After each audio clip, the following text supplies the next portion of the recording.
Radio Sucesos 101.7 FM presenta su noticiero Sucesos con Milton Pérez y Verónica Larrea. Un periodismo libre para una democracia plena. Los hechos y las opiniones de los sucesos que marcan nuestro tiempo.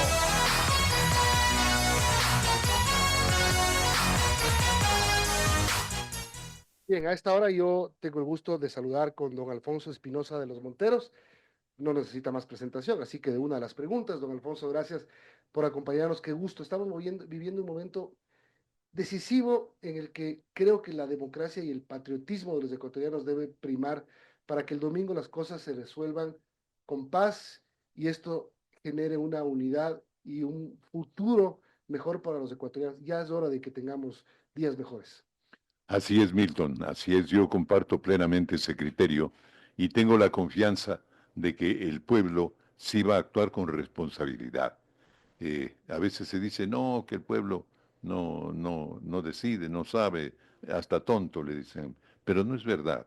Yo he visto algunos casos, recuerda tú, pues, una de las consultas que se efectuó últimamente, en los últimos años, tuvo resultados de porcentajes distintos en cada pregunta, lo cual demostraba que la gente sí pensó, sí escogió cada una. No es que votó todo sí, todo no, Uh-huh. no.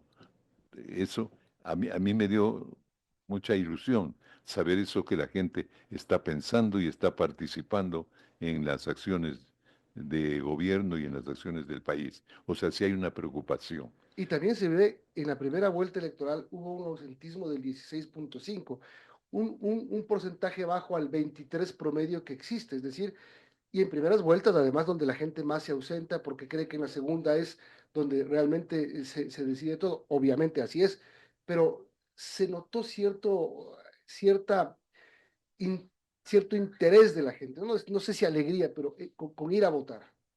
Así es. La gente fue a votar pese a todo, pese a las incomodidades que el propio proceso creaba, como la existencia de 16 candidatos, que eso era demasiado para pensar y hasta para escoger. Pero bueno, la gente definió según sus ideas y resultaron los dos finalistas que resultaron. Pero la gente sí pensó, o sea, la gente sí está pensando.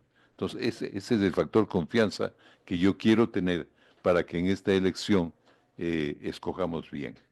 Y escoger bien significa ver el futuro que tenemos y ante qué nos presentamos, ante dos vertientes completamente diferentes que ofrecen cosas diferentes y que nosotros tenemos que pensarlo bien. Así es. Por eso yo, pues, y esto lo tengo que aclarar siempre, por primera vez me pronuncié en favor de un candidato del presidente Noboa. ¿Por qué razón? Porque veo, pues, en la situación del país tanta gravedad, tanta dificultad, tanto problema, que realmente entiendo que tenemos que buscar eh, una solución en una persona que tenga capacidad de actuar, que tenga capacidad de continuar desarrollando su programa. ¿Y por qué veo esto en el presidente Noboa?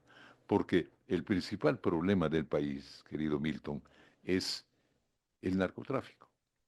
El narcotráfico es un fenómeno así al volumen que tenemos ahora relativamente nuevo, ¿no? Pero nos está haciendo tanto daño.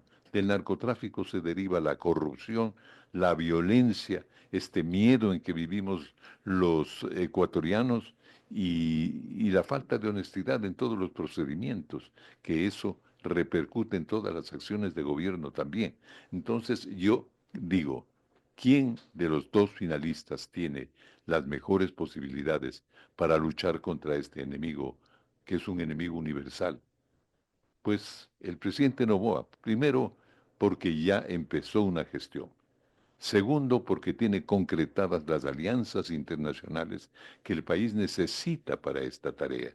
No puede de ninguna manera el Ecuador confiar exclusivamente en sus capacidades. Sabemos que el poder del narcotráfico es inmenso, empezando por un poder económico invaluable, si se quiere. Pero eh, el presidente Noboa tiene ya pasos dados el acercamiento con el presidente Trump es muy importante para esta gestión. Estamos viendo que incluso en esta tarea en que ha entrado el gobierno de los Estados Unidos, el presidente tomó esta decisión respecto de los aranceles.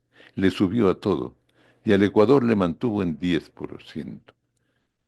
Examinando así producto por producto, como ayer me lo explicaba un experto, el Ecuador sale ganando, va a tener eh, eh, competidores con más posibilidad de ser vencidos en el mercado. Entonces, esas son ganancias que tenemos y que no podemos desperdiciar. Tenemos que seguir dependiendo un poco de esta ayuda internacional que el presidente Novoa ha recalcado se está dando en la parte económica, en la parte tecnológica para efectos de la guerra contra el narcotráfico y bueno, estamos viendo resultados ya. 4 años más servirán para a lo mejor erradicar de una manera casi definitiva este problema. Y este problema es el más importante. De hecho, las encuestas desde hace un par de años ya le ponen a la inseguridad como la preocupación principal que tenemos los ecuatorianos. Usted, le Exactamente. escuché una entrevista el otro día en Radio Centro Digital y usted decía, este quizás sea el momento más difícil que estamos viviendo los ecuatorianos. Le pregunto yo, ¿así de grave estamos? Sí, mira, y tú como periodista, y yo por supuesto como periodista, con un poco más de experiencia que tú, por supuesto, hemos vivido situaciones difíciles en el Totalmente. país. Las crisis han venido por todo lado. Yo, las crisis económicas han sido casi continuas, ¿no? Pero todo eso derivado en el campo social y en el campo político. Entonces, eh, nada de lo que hemos vivido es comparable a lo que tenemos ahora, por este enemigo poderoso que es el narcotráfico, porque ellos son capaces de financiar y de estimular cualquier gestión de los que quieren irse contra la democracia y acabar con los derechos en este país. ¿Por qué la otra opción para usted no representa una oportunidad? No es una oportunidad. La otra opción no la es porque no creo que la Revolución Ciudadana, el correísmo, la señora González estén en capacidad de establecer una alianza efectiva con el presidente de los Estados Unidos y con el gobierno de los Estados Unidos. Ella ha dicho que va a reconocer a Nicolás Maduro como presidente de Venezuela. Es Claro, decir, partiendo por ahí, ya no hay como con Trump. ya no hay como control. Exactamente. Eso, o sea, hay una distancia muy grande con Estados Unidos por esas razones ideológicas equivocadas que tiene la izquierda, ¿no? Porque piensan todavía, como en los años 60, que Estados Unidos desde el imperialismo y todo, le escuchaba a Patiño hablar en una entrevista con Correa, que me hizo mucho chiste, porque eso es como hablar frente a un espejo. Entonces, no hay diferentes opiniones, pero decía que la dolarización sí, va a fracasar porque por culpa de Estados Unidos. Eso decía Patiño. Bueno, absurdos para engañar a la gente y nada más. Entonces, eso no puede ser. Ellos no tienen la capacidad para acercarse a un país que es el único que puede ayudarnos en esta guerra.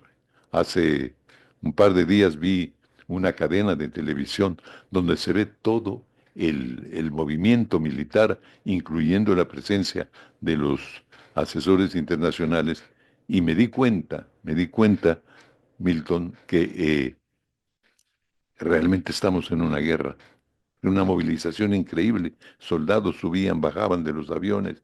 Bueno, increíble. Decía, esto es una guerra.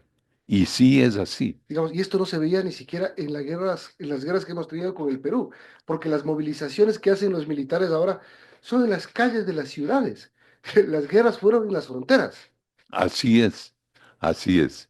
Efectivamente, esa comparación es muy útil para discernir bien las cosas. Estamos en una guerra que nos compromete a todos, porque en las calles estamos todos, no están solo los soldados, estamos nosotros, los civiles, los niños, los jóvenes, los ancianos, los adultos, las señoras que van al mercado, etcétera, porque en todas partes hay una amenaza. Entonces, esa guerra grande necesita un poder grande para ser vencida. y el presidente Noboa tiene ese poder por el acercamiento con Estados Unidos y por sus propias acciones. Entonces estamos frente a una disyuntiva que es difícil ¿qué diría yo?, de confundirse esto, ¿no? No hay cómo confundirse. No, Noboa debe continuar en el gobierno. don Alfonso, cambiemos un poco el tema de la seguridad, que sí es lo más importante, pero en el tema de la política, vamos a empezar con una asamblea altamente polarizada, casi bipartidista. Yo no sé si hubo otra así, con dos fuerzas muy hegemónicas, sin espacio para el resto prácticamente, que se decidirá, no sé cómo se va a decidir. La única forma es reclutando a los pocos que quedan por ahí o sacándose del otro bando. Así de sencillo, porque si no, es no viable. Bueno, ¿qué diría yo? Este tema de la asamblea, pues, siempre será muy crítico para el país. ¿Por qué razón? Porque la democracia en nuestro país y en los países de América Latina en general ya exige otro tipo de acciones. O vamos a una unidad de gobierno donde la Asamblea pueda entenderse con el Ejecutivo, ¿no? O se producen las famosas violaciones constitucionales. Al presidente Noboa se le ha acusado de haber violado la Constitución en el caso de la vicepresidenta, en el caso de la Embajada de México, se violaron normas del mundo diplomático, en fin. Pero eso es por las exigencias de la realidad. Si no entraba en la Embajada Mexicana, bueno, el señor Glass estaría en México dirigiendo operaciones junto a Correa. Pues no. Simplemente hay que admitir que aunque fuera una violación de normas diplomáticas, eso en definitiva era una solución para el problema interno del Ecuador. O sea, Glass tenía que estar donde está, porque está condenado y tiene que cumplir una condena. Entonces, así se han dado casos y pueden darse muchos casos más. Entonces, eso nos coloca en esta dificultad que ya la hemos vivido en gobiernos anteriores, cuando la Asamblea no logra tener ese acuerdo con el Ejecutivo. El presidente Lazo, pues ya vemos a todo lo que llegó. ¿Por qué razón? Porque no tenía una Asamblea a su favor. Claro, aquí va a ocurrir lo mismo. Va a ocurrir lo mismo, pero eh, el presidente Noboa, pues con personalidad, con esa energía propia de su juventud incluso, eh, puede poner las cosas en el escenario adecuado para que los asambleístas, interpretando lo que la gente quiere, apoyen al gobierno, sobre todo en este tema tan grave como es el de la guerra que hemos analizado. La lucha contra la corrupción es otro tema importante. Ahora mismo hay una coyuntura. Anoche la fiscal general anunció que se va a prorrogar en funciones porque el Consejo de Participación Ciudadana no camina con el concurso para su reemplazo. Entonces, ella ha escogido, luego de un aval, digamos, de la Procuraduría, en prorrogarse en funciones. Esto ya está siendo cuestionado. De hecho, ayer hubo un video que circuló de la esposa de Fernando Villavicencio poniendo en duda el trabajo de la Fiscalía, por no decir el resto. Bueno, ahí puede haber mucho de sentimiento también, pero todos sabemos que la Fiscalía pues ha hecho un trabajo importante con esta señora, con Diana Salazar, porque al fin hemos llegado pues a sanciones, a conclusiones, han empezado juicios, etcétera. Entonces, lo que no se veía con los otros fiscales, que todos eran comprometidos con el gobierno de turno. Entonces, eh, yo creo que a la fiscal hay que apoyarla. Por supuesto, el Consejo de Participación no es aprobado, que no es el organismo adecuado para tomar a su cargo las decisiones de las autoridades de control. Eso ya está más que comprobado. ¿Por qué? Porque el Consejo de Participación fue también creado con un fin político y integrado por políticos. Todos los políticos tienen una línea y no quieren salir de eso. Debe desaparecer, debe haber una constituyente, como el presidente Novoa está proponiendo. Yo digo que el Consejo de Participación debe desaparecer. debe desaparecer y es preferible que vuelva a la Asamblea, en este caso, la designación de las autoridades de control, porque al menos en la Asamblea hay más representación, pero los del Consejo de Participación, ¿cuántos son? Cinco, seis, pero son los amigos del gobierno y nada más. En cambio, en la Asamblea están todos los sectores políticos y puede haber una mejor justicia en el nombramiento de sus miembros. Pero para eso tiene que desaparecer el Consejo de Participación. Es un mal experimento el que ha tenido el Ecuador.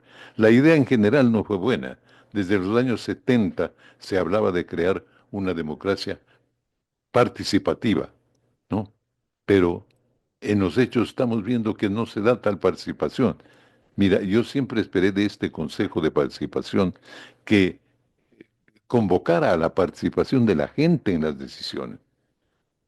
Pero no, ellos han decidido por su cuenta y la gente ni se ha enterado de lo que han hecho hasta que se informaron de las designaciones.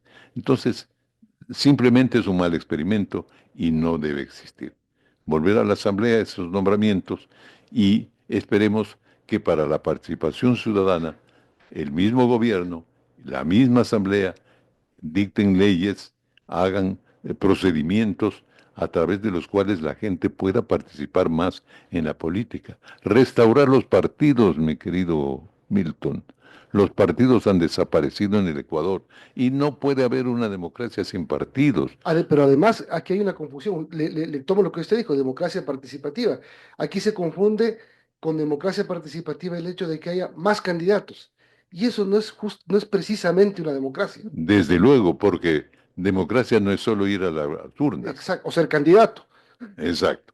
Democracia es mucho más. Puede haber participación y debe haber, pero en la propia estructura del Estado hay maneras como puede canalizarse esa participación, pero con resultados efectivos, no con este manejo interesado y corrompido que ha tenido el Consejo de Participación. Entonces, la gobernabilidad pues no es tan fácil en las circunstancias actuales. Pienso yo que hay mucho que corregir. El presidente tiene mucho que corregir en el gobierno. Por ejemplo, eh, yo creo que el presidente debería tener un consejo asesor de personas más experimentadas. Todos sus colaboradores son gente joven. Y eso está muy bien, porque la gente joven tiene energía y tiene preparación. Pero se necesita siempre el consejo de la experiencia. En legislaciones anteriores, en el Ecuador, en la estructura del Estado, existía un Consejo de Estado, así se llamaba, donde estaban los viejos de la tribu, pues, asesorando al gobierno de turno. Entonces el presidente, por ser él mismo un presidente joven, debería tener un cuerpo asesor independiente que no tenga que ver con el partido político, de ningún partido político, pero con gente muy capacitada que en el Ecuador existe, Milton. Para finalizar, vuelvo al principio, al tema de la participación democrática de los ecuatorianos. Hay algunos segmentos eh, que son importantes, que son además constitucionales, como el voto blanco y el voto nulo. Es parte de la regla del juego, pero es también para muchos no involucrarse y no querer tomar partido, porque el domingo nos jugamos no el futuro necesariamente, nos jugamos el presente. Así es. Sí, bueno, el presente y el futuro y todo Sí, lo que se viene para las nuevas generaciones. Sí, efectivamente, hay que ponerse en las circunstancias que estamos viviendo y tratar todos de contribuir con un voto que sea absolutamente responsable, bien meditado. Ah, Ahora felizmente tenemos un mundo donde hay mucha información. El ciudadano está bien informado de lo que ocurre en el país y en el mundo. Entonces, ese ciudadano tiene elementos de juicio para decidir. Y los que no lo tienen, quizá porque sientan, no sé, pues que hay, eh, o no tienen el interés ni la cultura por, por mirar cómo marcha el país desde el punto de vista político, pues que conversen, que consulten con otras personas y traten de que esa decisión sea absolutamente responsable. Tenemos que superar los peros de la democracia representativa que solo nos lleva a las urnas y nada más, para tener otros elementos en los cuales podamos participar en el desarrollo del país y recibir y que las autoridades, el gobierno, la asamblea, etcétera, también acoja los pensamientos y las inquietudes de los ciudadanos común. Ese es el desafío del mundo de ahora. Yo diría que esto se ve en todas partes. Por eso también hemos visto que presidentes que han llegado al poder abrazados a una idea política definida, en el gobierno ya han cambiado su posición. Y no es que han traicionado sus ideas, simplemente se han adaptado a sus ideas. Yo recuerdo esa experiencia de España cuando Felipe González ganó las elecciones. Felipe González era el terror porque era socialista y mucha gente pensaba que él iba a hacer un gobierno equivocado. Pero con inteligencia y con responsabilidad, él determinó que lo que España tenía era otro desafío, que antes que pensar en socialismo, tenía que pensar en la inclusión de España en el mundo europeo. Y lo logró. Y fue presidente cuántos periodos. Entonces, esa responsabilidad de corregir es también importante para todos los mandatarios. Yo digo, si la señora González hubiera empezado su campaña reconociendo los errores del correísmo y reconociendo las decisiones judiciales que se ha tomado contra los dirigentes de ese movimiento, ella hubiese dado la vuelta a la torta y ahora estaría ya prácticamente ganando.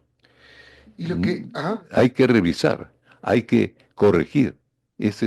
La democracia no es el régimen perfecto, pero no sé quién dijo, creo que Churchill, dijo que es el único sistema que puede perfeccionarse. No es perfecto, pero puede perfeccionarse.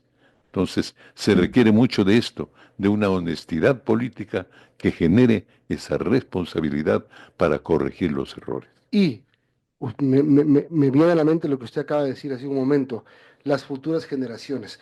Esas futuras generaciones que ya pueden votar, que votarán por primera vez, que votarán por segunda vez, que pasarán del voto opcional al voto obligatorio. Mi hija, por ejemplo, va a ser la primera vez en esta segunda vuelta que vote obligatoriamente, porque la primera todavía votó opcionalmente.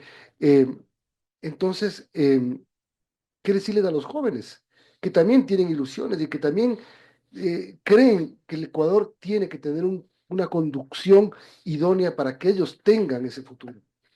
Bueno, a los jóvenes pues hay que pedirles lo mismo, que piensen bien.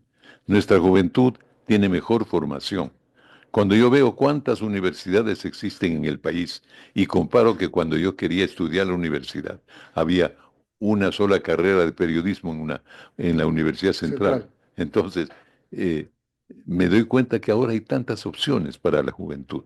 Por eso la juventud está formada, por eso las universidades están llenas de estudiantes y todas compiten por ser mejores. Y hay magníficas universidades privadas en el Ecuador. Entonces, ¿qué produce? ¿Qué resultado ha dado esto? Que tenemos una juventud mejor formada sobre todo en el ámbito profesional, ¿no? Porque generalmente un joven lo que busca es asegurarse un futuro económicamente hablando y para eso quiere una profesión. Pero la vida no es solo eso. La vida es participar en esto que estamos conversando. La vida es tener criterio propio para esto. Entonces los jóvenes piensen, razonen, conversen, busquen las mejores asesorías, si cabe el término, para que decidan un voto adecuado. Hemos dado nuestros argumentos, yo los he dado públicamente y espero que alguna gente pueda escucharnos, Porque, especialmente los jóvenes, porque esos jóvenes son los que pueden poner en riesgo su propio futuro si es que votan mal. Porque además el domingo el Ecuador se juega más de lo que muchos piensan. Exactamente. Se juega el presente, se juega el futuro. La vida de nuestros hijos, de los nietos y todo lo demás. No puede ser. Mira, yo he escuchado a jóvenes decir esto, ¿no? Decir, ah, no, si es que ganan los correístas, yo me voy del país. Y eso piensa mucha gente, y por eso hay tanta migración hacia afuera. Entonces, eso no puede pasar.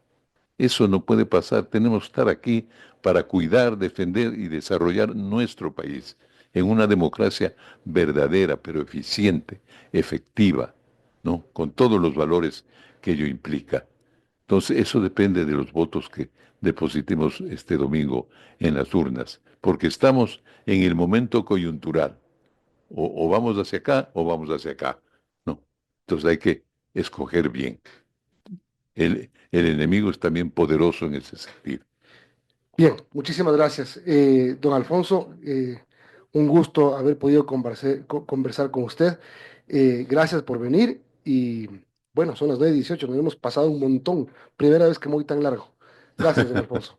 Bueno, muchas gracias, Milton. Gracias a ti, pues, por esta entrevista y por darme la oportunidad una vez más de dirigirme al país en estas circunstancias difíciles, ¿no? Gracias a usted por darme la oportunidad a mí. Tenemos que terminar. Despido a don Alfonso Espinosa de los Monteros y nos vemos mañana en el último día de la campaña.